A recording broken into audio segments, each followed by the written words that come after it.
Industrial Instruments India 109 CMA CA Final MTP March 2019-2022 Past Examination 2020 வந்து சொன்னேன் கேள்வி. Yes. On first year 2011 Star Limited housing loan வந்து 15 lakhs வந்து எம்ப்ளாயிஸ்க்கு 6% interest rate அந்த 15 lakh வந்து அவங்க 5 வருஷத்துக்கு திருப்பி அதாவது 3 லட்சமா வருஷத்துக்கு ஒரு தடவை 3 லட்சமா திருப்பி. Employee is not required to any giving specific performance for this, but வெளியே இருந்து 10% loan போயிட்டு similar loan for housing finance rate 10%.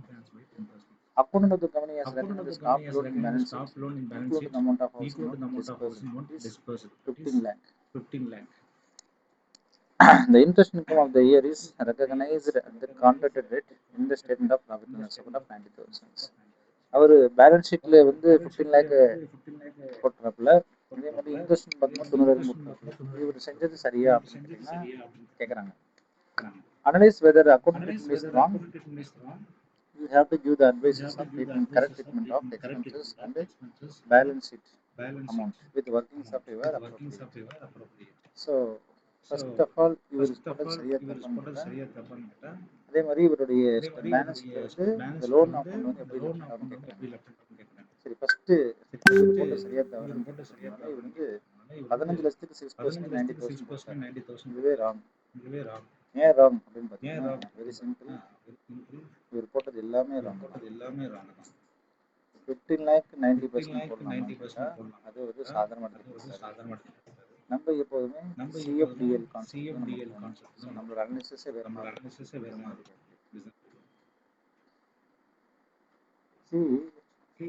நம்ம வந்து ஏன் வந்து அந்த அமௌண்ட் எடுத்துக்கூடாது ஏன்னா சிஎஃப்டிஇஎல் இதுதான் நம்மளுடைய mnemonics. C for cash flow 15 lakh fair value நம்ம கண்டுபிடிக்க போகிறோம்.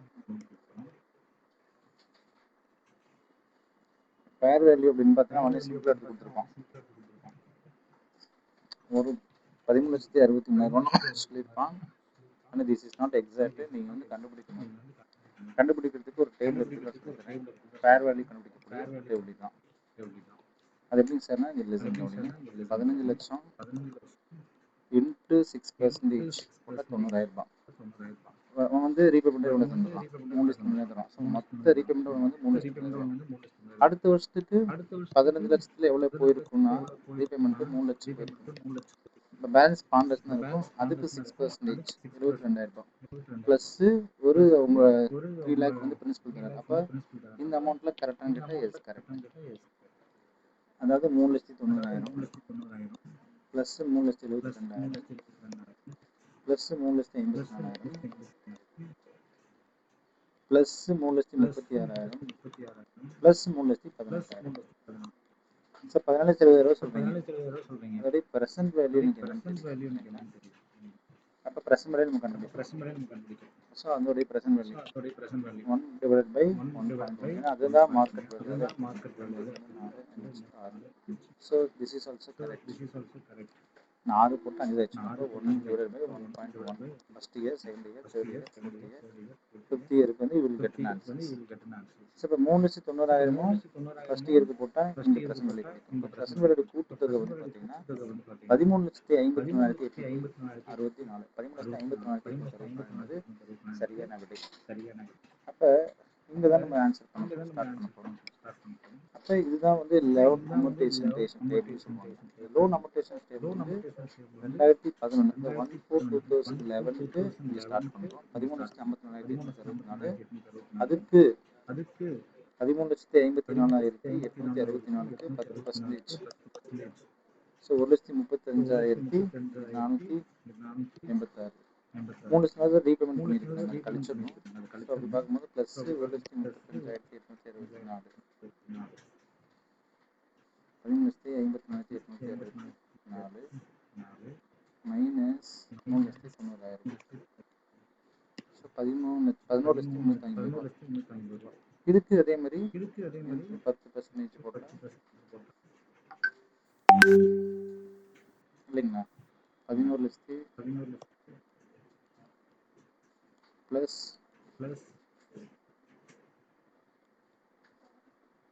minus 3,70,000 plus 38,356 ரூபாய் இதா இருக்குங்க. plus 38,000 திருப்பி சொல்கிறேன் 11,150,000 ப்ளஸ் 1,10,0,6 ஏன்னா 11,350,000க்கு 10% தான். அப்போ வருது 1,10,035 ப்ளஸ் 11,0,350 மைனஸ் 3,72,000 இப்போ 8,38,385 இது அழிச்சிட்டு கூட சரியாக எழுதிடுங்க, இருக்கக்கூடாது. இதுதான் எக்ஸாம் அங்கே வரும். அப்போ 8,38,385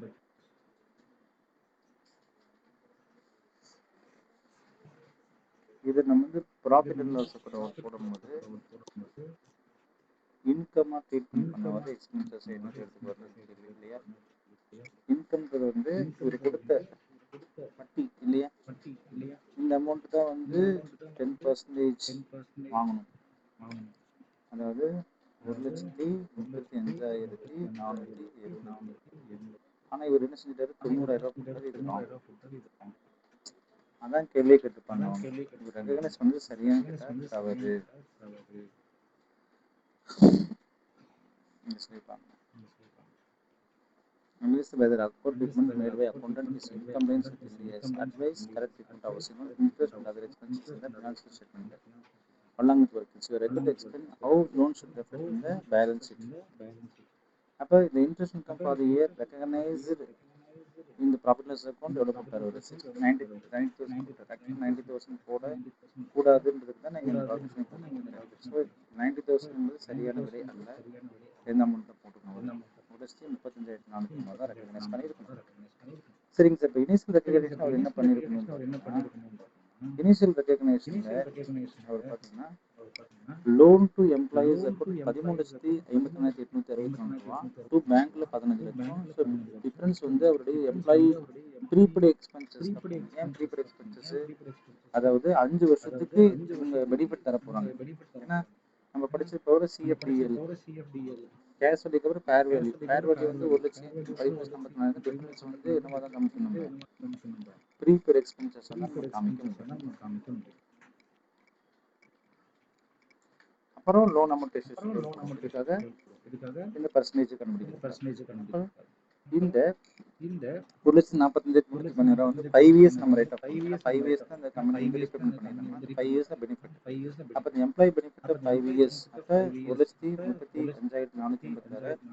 மைனஸ் 5 இயர்ஸ் வருது. 1,35,486 வகுத்தல் 5 இயர்ஸ் போட்டால் இவர்கிட்ட ஆன்சர்ஸ் 1,45,316 by 5 years. 29,063 பெனிஃபிட் வந்து 5 வருஷத்துக்கு யூஸ் பண்ணிருக்காங்க. அப்போ எம்ப்ளாயி பெனிஃபிட் என்பது நமக்கு எக்ஸ்பென்சஸ். இந்த எம்ப்ளாயி பெனிஃபிட் வந்து ஒன்று குறைஞ்சிட்டே வரும். சரி, இவர் எவ்வளோ தராரு பேங்க்ல ரிசிப்ட். ஸோ 3,90,000 எனக்கு வருது. எப்படின்னா இன்ட்ரெஸ்ட் இன்கமாக நான் 1,00,000 ரெகக்னைஸ் பண்ணிக்கிறேன். லோன் அமௌண்ட் எவ்வளோ தான் குறையுதுன்னா 2,54,313 தான் குறையுது இந்த ரிசல்ட். பட் பேலன்ஸ் ஷீட்னு நான் போகும்போது so when I go to balance sheet very confusing. ஏன்னா ப்ராஃபிட் லாஸ் அக்கௌண்ட் சொல்லிட்டு ட்ரீட்மெண்ட் அப்படின்னு. பட் பேலன்ஸ் ஷீட் போகும்போது எனக்கு ட்ரீட்மெண்ட் என்ன இருக்குது அப்படின்னு தான் கேள்வி. பேலன்ஸ் ஷீட்டை நான் ரெண்டாக பிரிக்க போகிறேன். பேலன்ஸ் ஷீட்டை நான் என்ன செய்ய போகிறேன், பிரிக்க போகிறேன். நான் கரண்ட் அசெட் அண்ட் கரண்ட் அசெட்ஸாக பிரிக்க போகிறேன். Why should I current asset ஆகும் நான் கரண்ட் அசெட் பிரிக்கணும் ஒரு கேள்வி மனசில் இருக்கலாம். லாஜிக் தான் எதுக்காக அப்படின்னு ஒரு கேள்வி. ஸோ ஏங்க சார் நான் அதை பிரிக்கணும். ஸோ பேலன்ஸ் ஷீட் பொறுத்த வரைக்கும்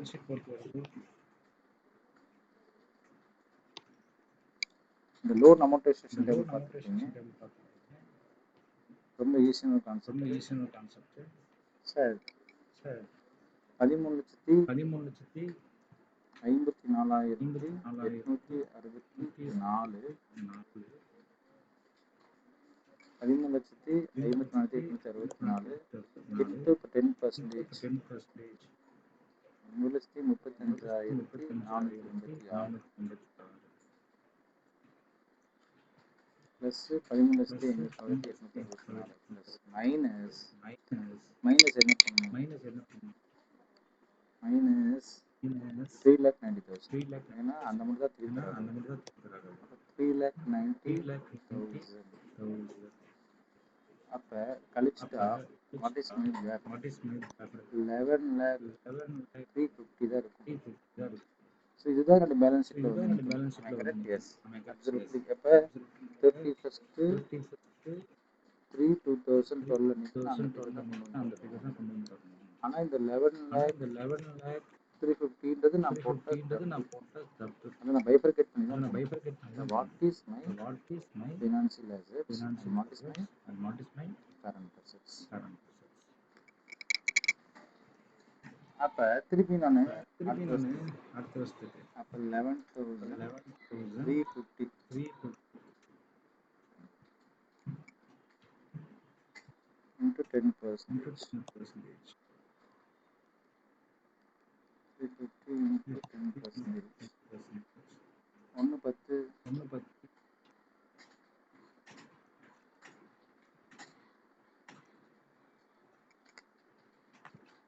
plus 11 12 minus 3,70,000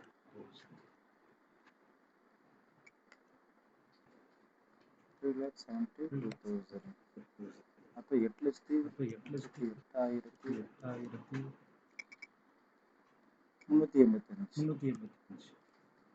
இந்த ஃபிகர் தான் நான் வந்து லாங் டேர்ம் இருக்க போகிறேன் 38,385 இது நான் கரண்ட் ஏன் அப்படின்னா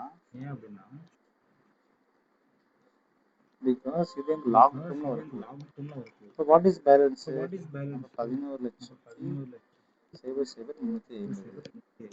அப்போ 261,965 plus 372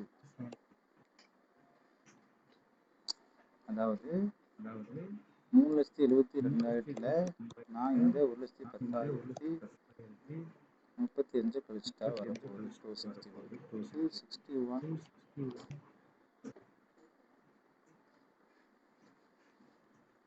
965 இது ரெண்டுத்தையும் கூட்டி பாருங்களேன் plus 838 ஸோ இதை டேலி ஆகும் இட்ஸ் வெரி சிம்பிள் அப்போ பேலன்ஸ் ஷீட்டில் இந்த ரெண்டு அமௌண்ட் நான் ஏன் போட்டுன்னு தெரிஞ்சு வந்து அதாவது 1,10,000 எனக்கு லாங் டேர்மாக இல்லை அதில் வந்து 8,30,000 லாங் டேர்மாக இருக்கும் இந்த 2,61,000 எனக்கு என்ன செஞ்சிட போகுது வரப்போகுது அப்போ நம்ம என்ன செய்யணும் கரண்ட் அசெட்டாக ட்ரீட்மெண்ட் பண்ணணும் அப்படின்னு ஏன்னா இது வந்து இப்போ 3,72,000 தர போகிறாங்களா அப்போ இதுக்கு வந்துட போகுதுன்னா கரண்ட் இயருக்குள்ள எனக்கு வரப்போகுது லாங் டேர்மாக போட்டது வந்து 11 லட்சம் கிடையாது 8,30,000 எனக்கு லாங் டேர்மாக இருக்குது நீங்கள் தெளிவாக புரிஞ்சுக்கணும் அதான் இந்த கணக்கு தேங்க்யூ அப்போ மற்றபடி பார்த்தீங்கன்னா சரி ஜேர்னல் என்ட்ரி போடுறீங்கன்னா எக்ஸல் ரெகக்னேஷனுக்கு ஒரு என்ட்ரி போடுறீங்க லோன் கொடுத்த financial asset prepaid expenses account bank account data உள்ள வருது பணம் லோன் வந்து எவ்வளோதான் கிடையாது 3,90,000 2,54,000 லேண்ட் கிடையாது இன்ட்ரெஸ்ட் இன்கம் நான் 90,000 ரெகக்னைஸ் பண்ண மாட்டேன் 1,75,000 ரெகக்னைஸ் பண்ணுறேன் எம்ப்ளாயி பெனிஃபிட் வந்து நான் ப்ரீபெய்டு எக்ஸ்பென்சஸ் வந்து ரைட் ஆஃப் பண்ணுறேன் 5 இயர்ஸ் அப்போ அந்த 5 இயர்ஸ்க்குரிய தான் எடுத்துக்கொள்ள முடியும் 29,030 that's all this sum. Thank you.